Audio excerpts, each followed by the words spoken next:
Mahal na poong Nazareno, ikaw ang pinagugutan ng lahat ng makasalanan, ng may pagkukulang sa sarili. Magpa-test po. Tumatawa ka na. Dahil po masakit ang tiyan ko. 2 weeks na po akong sumasakit ang tiyan.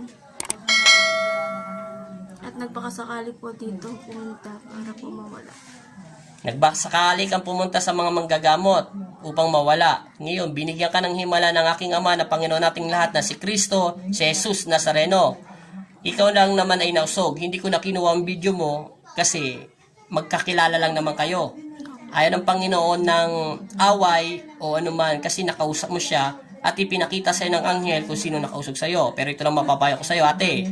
Huwag mo siyang aawayin. Wala rin siyang alam na nausog ka niya, ha? Pero ito lang mapapayo sa'yo. Anong gumaling sa karamdaman mo? Anong nawala sa'yo? Sakit na siguro. At saka alam ko na ihilo ka kanina eh. Ngayon, nawawala yung pag-ilo mo.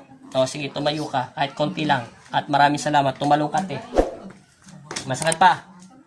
Okay, maraming salamat, te, ha. Una, lagi kayo magdasal sa Panginoon, ha. Maraming salamat po. At magandang hapon at God bless po sa inyong pamilya. Okay po. Salamat.